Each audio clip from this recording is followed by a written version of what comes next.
j'ai envie de parler d'un sujet qui fait froid dans le dos. Tenez-vous bien et appelez-nous pour nous dire ce que vous en pensez. Alors, il s'agit d'un livre, un ouvrage religieux islamique attribué à un juriste médiéval qui traite de péché et de leurs remèdes spirituels ou religieux dans une perspective, on va dire, traditionnelle. Il est interprété comme approuvant des sanctions sévères, y compris contre des comportements jugés pécheurs, appelant à tuer des homosexuels, appelant à violer des cadavres de femmes, appelant à tuer des chrétiens, appelant à pas une certaine haine, une violence incroyable, un livre éligible au pass culture. Écoutez un homme qui s'appelle Johan Power, qui est président du collectif Eros et qui s'est exprimé sur son Instagram. La Fnac vend ce livre-là, mais c'est un livre qui appelle à tuer les homosexuels, les femmes, les animaux. Enfin, c'est un livre qui est quand même très très violent. Et je me dis, mais comment la Fnac peut vendre un tel livre? Comment? On vend du Zemmour, hein, donc... Oui, mais Zemmour, il tue pas. Accrochez-vous bien, car ce livre complètement immonde cartonne chez les jeunes musulmans français. J'ai été beaucoup trop gâtée. Ce livre, c'est un gros 10 sur 10. Les nouveaux bébés. Qu'Allah récompense la personne qui m'a fait ce joli cadeau. Ce joli cadeau s'appelle Péché et guérison, un concentré de violences meurtrières et de supplices physiques en tout genre, envers les femmes, les homosexuels, les juifs, les chrétiens et les apostats. Ce livre est en vente à la Fnac, d'où mon coup de gueule en début de vidéo, ainsi qu'à Amazon. Et vous voulez savoir la meilleure? Le Pass Culture propose ce livre. Oui, vous avez bien entendu. Madame Rachida Dati, comment c'est possible? Alors, nous avons pu avoir Johan Power qui est avec nous dans le studio d'Europe 1. Merci infiniment d'être avec nous dans le studio. Qu'est-ce que ce livre et est-ce que selon vous, il est incompatible avec les lois françaises? D'abord, décrivez-nous ce livre en vente libre en France. Johan Power, président du collectif Eros. Alors bonjour Christine, merci de me recevoir. Déjà, j'aimerais commencer par une grande victoire. Je viens d'apprendre il y a quelques instants que le livre a été retiré des ventes en Fnac. Non. Oui, je viens de l'apprendre. Incroyable. Comment vous l'avez appris? J'étais en taxi, j'ai vu l'information. C'est un journaliste du Figaro qui m'a contacté. Incroyable. Parce qu'il souhaite faire un article justement sur péché guérison. Bravo à la Fnac. Bravo à la Fnac. Et enfin surtout, parce que ça fait quand même plus de 24 heures que ça tournait. Et il m'a dit que voilà, impossible de se procurer ce livre-là. Et donc j'ai regardé, effectivement, il y a marqué article indisponible sur le site de la Fnac. Donc alors, voilà, je tenais à préciser. Alors, vous savez, par exemple, Johan, hier, moi, quand j'ai vu, je ne connais pas, vous allez nous dire ce que c'est aussi que le collectif Eros, je me suis dit, mais pourquoi est-ce que vous en voulez à la Fnac alors que c'est disponible directement sur Amazon? Vous voyez ce que je veux dire? Oui, ça après, aussi. Amazon, c'est plus compliqué à les attaquer que la Fnac. La Fnac, je savais qu'on pouvait en tirer quelque chose. Oui, je vois ce que vous voulez dire. Mais voilà. on va se précipiter sur Amazon. Est-ce que c'est pas un peu hypocrite? Je rentre tout de suite, je vous dis directement ce que je pense. Non, après, moi, vous savez, quand je suis tombé sur ça, alors pour venir à la première question, après je vais reprendre à votre deuxième question, c'est qu'en fait, ce livre-là, je l'ai découvert grâce à une trend TikTok. La trend s'appelle « Je mets un 10 sur 10 ». Donc en fait, il y avait plusieurs femmes voilées, pour la plupart, qui faisaient la promotion de ce livre-là en disant que ce livre m'apprend la tolérance, la bienveillance. Je ne vois pas ce qu'il y a de bienveillant et de tolérant à appeler à tuer des juifs, des apostats, des chrétiens et des homosexuels. Il y a carrément tout un chapitre sur comment bien exécuter un homosexuel. Non. Soit l'immoler, oui bien sûr, soit l'immoler ou soit le jeter du bâtiment le plus haut de la ville, que c'est un des pires méfaits, encore pire que le meurtre, enfin des trucs vraiment horribles. Et en fait, en grattant un peu, j'ai découvert que le Pass Culture proposait ce livre-là. Mais en fait, c'est l'argent des Français qui sert à financer et à promouvoir... La propre haine contre les Français. Exactement. Et j'ai trouvé ça scandaleux, donc c'est pour ça que j'ai appelé Madame Dati dans la vidéo pour qu'elle puisse justement retirer, en tout cas que quelque chose soit fait de ce point de vue-là. Donc là, pour le moment, bon, il y a une victoire par rapport à la Fnac, mais j'ai toujours pas de nouvelles de Madame Dati. Peut-être que vous en aurez dans la journée. On appelle peut-être la ministre de la Culture à nous appeler, à nous dire effectivement si le Pass Culture effectivement finance et valorise, prône, encourage effectivement l'apologie au meurtre et ce livre qui s'appelle Péché et guérison. Rappelez-nous, qu'est-ce que le collectif Eros? Vous êtes président du collectif Eros. C'est ça. Alors le collectif Eros, c'est un collectif qui lutte contre les dérives LGBT au sein des écoles. De base, alors moi, quand je me suis fait connaître, c'est que j'ai infiltré un club de drag queen. À l'époque, ça fait 40 millions de vues, où en fait, moi, en tant qu'homosexuel, j'ai dit que j'étais contre le fait qu'on dise à des enfants de 4-5 ans qu'un homme et une femme n'existent pas, qu'on peut se sentir table ou chaise, c'est être xénogenre. Hein. Xénogenre, c'est quand on n'appartient pas à l'espèce humaine. Et en fait, j'ai trouvé ça scandaleux que des enfants de 6 ans ressortaient de ces spectacles-là en se disant, mais est-ce qu'un homme et une femme existent vraiment? Et moi, en fait, en tant qu'homosexuel, je suis contre l'apologie de ça. On doit le vivre dans le cadre du privé. Et en fait, quand j'ai commencé à être médiatisé par rapport à ça, j'ai reçu pas mal de messages d'homosexuels de droite qui m'ont dit, moi, je pensais être le seul à être comme ça, mais en fait, je me rends compte qu'il y en a beaucoup. Et donc, j'ai créé ce collectif-là. Voilà. C'est très important, effectivement, d'avoir décrit un peu ce collectif que vous présidez.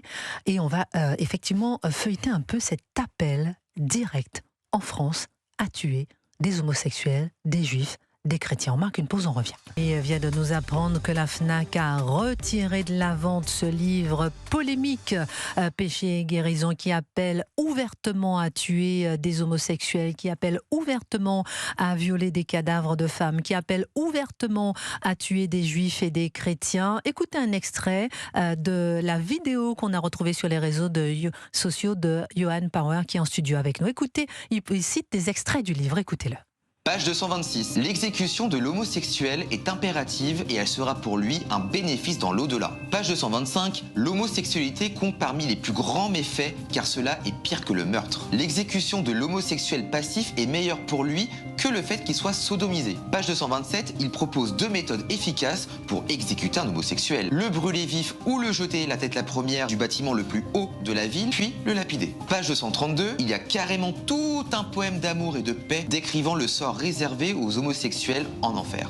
On a ici une chouette petite liste des péchés qui mènent au pire des châtiments. Page 315. Le prophète a dit, la femme se présente sous l'apparence d'un démon. Si une autre femme vous plaît, assouvissez vos désirs avec votre femme sans lui laisser le choix. Donc c'est carrément du viol. Sympa. Page 217. Allah nous dit qu'il faut tuer les apostats. Page 72. Si les gens n'arrêtent pas la consommation d'alcool et le fait de jouer d'un instrument de musique, Allah dévastera tout. Page 212. Il n'existe pas de peine pour la sodomisation d'un animal ou d'un cadavre de femme. Et nous devons faire société avec ces gens-là. Je rappelle que ce livre cartonne chez les jeunes musulmans français et que vous pouvez vous le procurer grâce au pass Culture. Nous sommes avec Johan Power, justement, que vous venez d'entendre, président du collectif Eros. Incroyable. Ah mais c'est édifiant de dire qu'il n'y a pas de peine légale pour violer un animal ou violer le coït d'une femme morte. Enfin, c'est juste horrible. Et le fait de savoir que des jeunes musulmans achètent ça et que ça cartonne chez ces jeunes-là, ça en dit long sur notre société. C'est-à-dire qu'en fait, l'islamisme gagne du terrain dans notre pays. Nous, les minorités, parce que oui, je fais partie d'une minorité, quel sera mon avenir plus tard? Tout le monde est toujours, en plus j'aime bien, tout le monde une minorité de quelque chose. Bien sûr. Mais... Non, mais vous voyez ce que je veux dire? Et finalement, et tout le monde peut être la cible, mais je ne comprends pas comment est-ce qu'on peut valoriser la haine à ce point-là, en France. Je vois pas, homosexuel ou pas homosexuel, moi je suis noir, vous êtes homosexuel, tout le monde est une minorité de quelque chose. Je dis aussi, comment est-ce qu'on peut se permettre en France, dans ce pays de liberté, d'appeler ouvertement à tuer des homosexuels, d'appeler ouvertement à tuer des juifs, d'appeler ouvertement dans un livre culture valorisé par le pass culture. Enfin, les bras m'en tombent. Hein.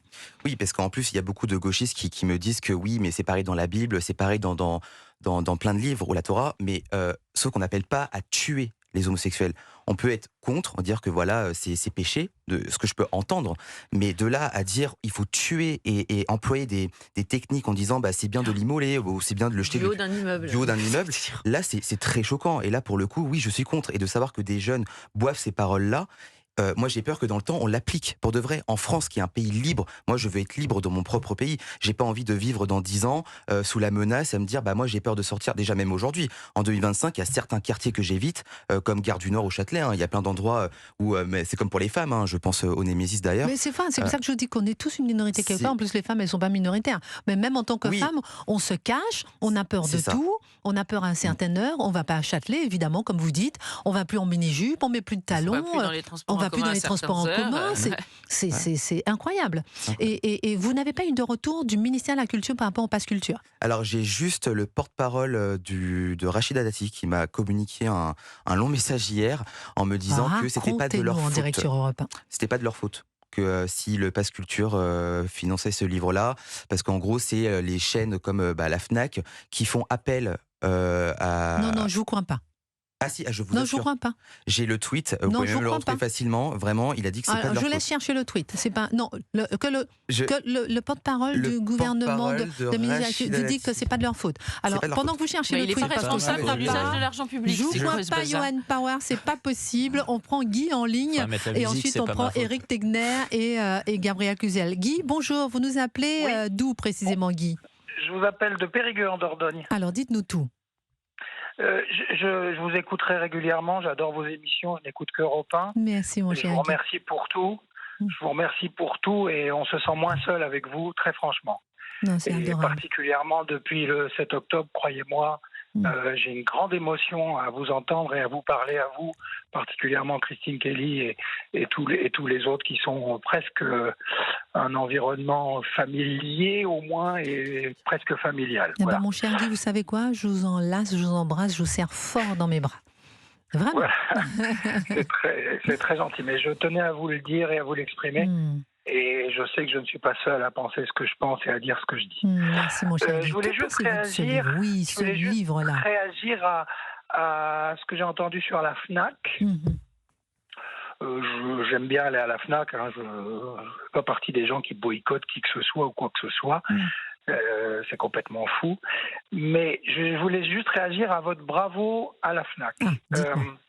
De mémoire. Et sans pouvoir parfaitement prouver ce que je vais avancer... Mais ça commence mal, mon Guy. Ce n'est pas la première fois que la Fnac se fait prendre les doigts dans la confiture.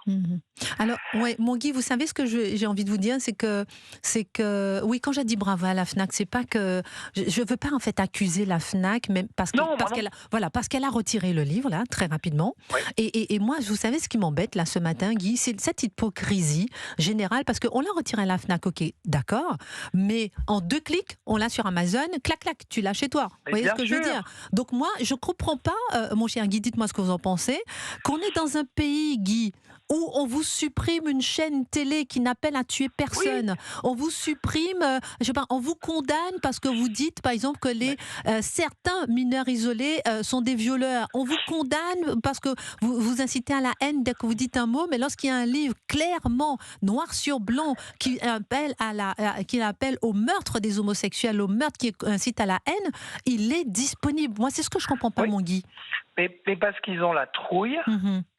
Et parce qu'on vit, effectivement, vous l'avez dit, Christine, dans un monde, dans une société extrêmement hypocrite, où on peut dire toutes les saloperies qu'on veut, on va s'excuser derrière en disant « Ah oui, on s'excuse, on ne voulait pas dire ça ». Vous savez, en Dordogne, on a un maire d'un village de Dordogne qui a fait, il y a quelque temps, la une, parce qu'il avait dit que la France était trop youpine.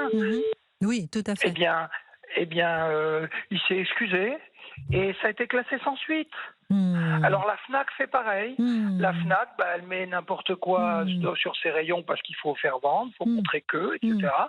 Et puis on va retirer, quand ça fait un peu trop de bruit, on se rend compte que bon, c'est pas très propre pour l'image, on retire et on est formidable. C'est juste ça qui m'a embêté, c'est bravo la Fnac. C'est juste ça. Non, moi je dis pas bravo à la Fnac, je dis qu'ils ont fait une faute professionnelle, que pour moi c'est une faute professionnelle que de mettre ce genre de livre sur les rayons. Et je crois que ça doit leur être, on doit leur demander des comptes pour ça. Ouais. Merci beaucoup, mon cher Guy, d'avoir partagé ce moment d'antenne en direct sur Europe 1 avec nous. Il est 12h24. On aura Christine qui nous appelle de Marseille dans un instant. Excellente journée. Guy, restez en ligne avec nous. Restez en contact avec nous. Mais belle journée sur Europe 1. Éric Tegner, ensuite Gabriel Cluzel et Johan. Non mais Guy a raison. Vous savez pourquoi? Imaginez si Johan Power s'était contenté de faire un courrier, simplement peut-être au ministère de la Culture ou encore à la Fnac, en disant coucou, j'ai vu ça, il y a peut-être un problème. Et ça aurait été peut-être plus facile pour lui. Il n'aurait pas vécu du cyberharcèlement, des menaces de mort, une exposition qui est quand même peut être dérangeante sur certains aspects. Vous pensez vraiment qu'il aurait une réponse? C'est ça le problème. C'est qu'on est dans une société dans laquelle on paye des gens, ou alors on aide des gens via des subventions, on les met en avant, etc. Et en fait, ils ne réagissent qu'après. Ils ne réagissent que lorsqu'il y a un buzz. C'est cette société-là, je suis désolé. Oui, sinon ça passe crème. J'imagine qu'il y a des gens qui sont, vous savez, payés pour faire les pratiques de DSE, vous savez. Mais ces gens-là, en fait, la seule raison pour laquelle ils peuvent vous répondre, c'est si vous êtes de gauche, si vous êtes d'une association homosexuelle ou féministe de gauche. Si vous êtes de droite, c'est terminé. Gabrielle Cluzel. Oui, non, moi j'étais très frappée, on l'entend dans votre petite vidéo Instagram, par la réponse de la responsable de rayon qui vous dit « Ah ben on vend bien du Zemmour, ah ben c'est sûr que c'est tout à fait comparable ». Non mais vous voyez, c'est quand même délirant. Et moi je voulais simplement vous raconter une petite anecdote. Il y a une dame, il y a quelques semaines, c'était avant Noël, qui m'a dit « Ah, j'étais très étonnée, j'ai acheté votre livre ». Alors là non plus, je sais pas à quel étage ça s'est passé, c'est peut-être des gens qui l'ont mis de façon sans que le magasin le sache, mais j'ai acheté votre livre, donc Yes Kids, hautement subversif, vous en conviendrez, dire aux gens que c'est super la maternité, c'est grave.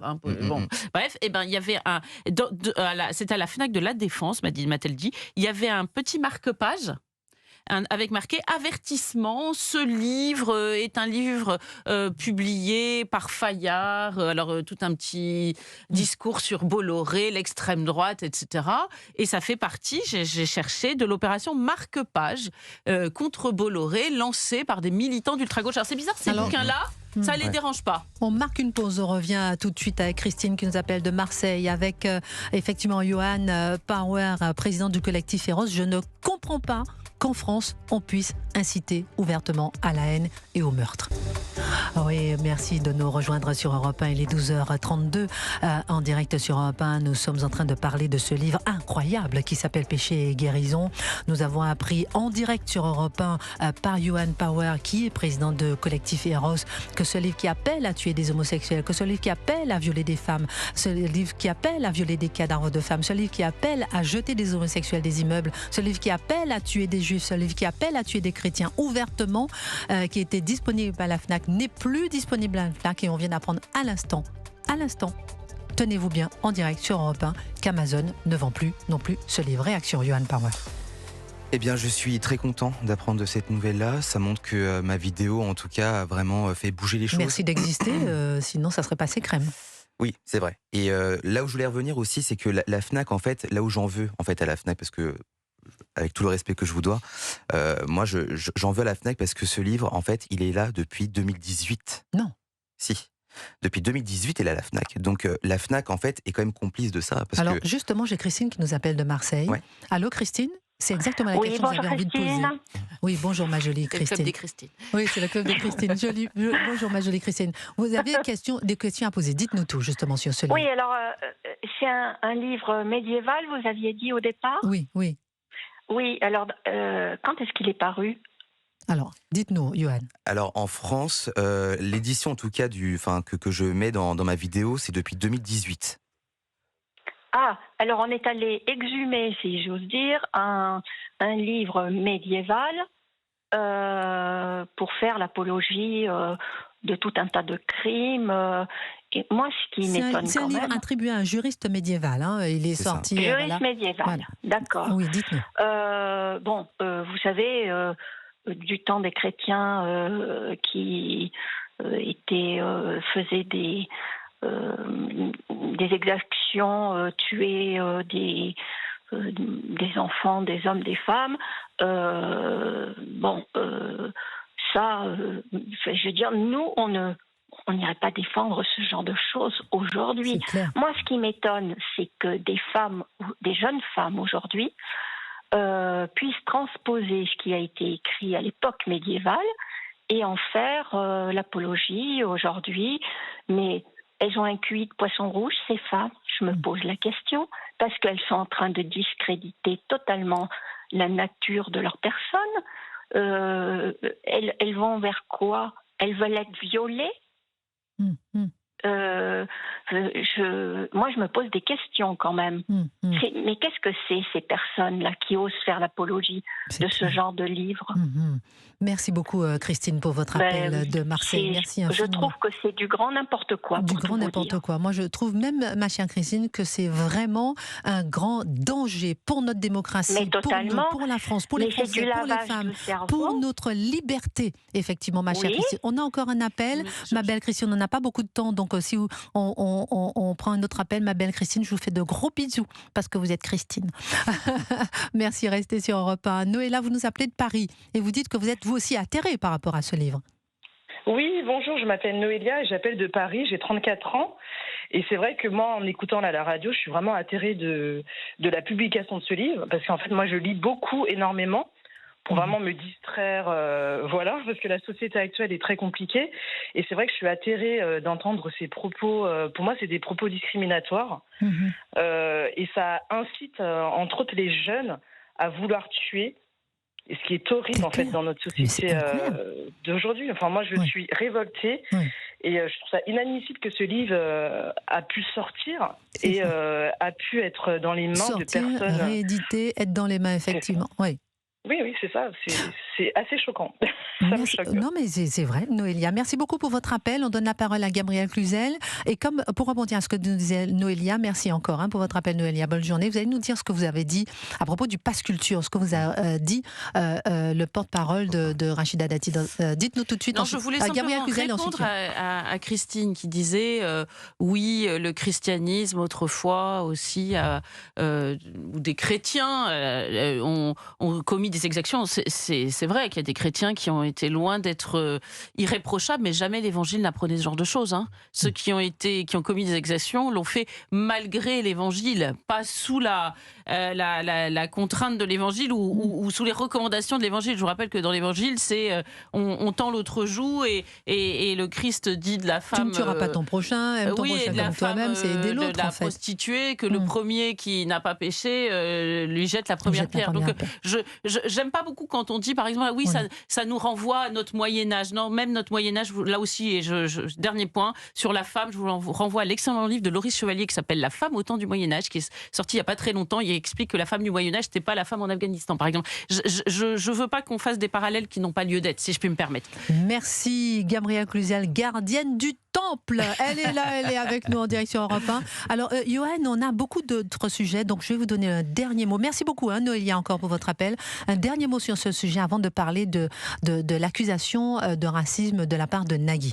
Donc, dernier mot sur ce sujet. Que vous a dit le gouvernement par rapport à ce pass culture qui finance ce livre? On rappelle qu'on a appris en direct sur Europe 1 qu'il vient d'être retiré de la FNAC, qu'il vient d'être retiré d'Amazon. Alors, il s'appelle Aurélien Véron. Donc, c'est le porte-parole de Rachida Dati qui nous dit un livre misogyne, homophobe, antisémite, antichrétien avec incitation au meurtre. Alors, porte-parole pour la mairie de Paris, pas pour la culture, lui. Oui, pour la mairie de Paris. Voilà. Jusque-là, tout va bien. Mais il dit le ministère de la Culture n'y est pour rien. En démocratie, il ne choisit pas ni ne censure. Mais certains choix commerciaux parlent d'eux-mêmes. Donc, c'est le ministère de la Culture n'y est pour rien. Si, quand même un petit peu. Parce que quand on tape sur l'application, moi j'ai téléchargé l'application du Pass Culture, on tape péché guérison, il y est. Donc ils y sont quand même pour quelque chose. Et le fait que Madame Dati, toujours pas de son et d'image, me dérange fortement. Alors j'espère que dans la journée, il y aura une prise de parole de sa part, qu'elle fera quelque chose par rapport au Pass Culture, parce que là, Amazon vient de tomber et la FNAC aussi. Il manque plus que le Pass Culture, et là, on aura gagné. Voilà. Et puis surtout, s'il dit que c'est pas de leur faute, c'est quand même assez surprenant. Et rappelons effectivement que pour le Puy du Fou, le Pass Culture, il n'avait pas le Pass Culture au départ. Donc le Pass Culture, il n'était pas attribué au Puy du Fou. En revanche, là, il est attribué à ce livre qui s'appelle Péché et guérison et qui appelle à tuer des femmes, qui appelle à tuer des homosexuels, qui appelle. Voilà. Merci en tout cas beaucoup, mon cher Johan Power, d'être venu en direct dans le studio d'Europe.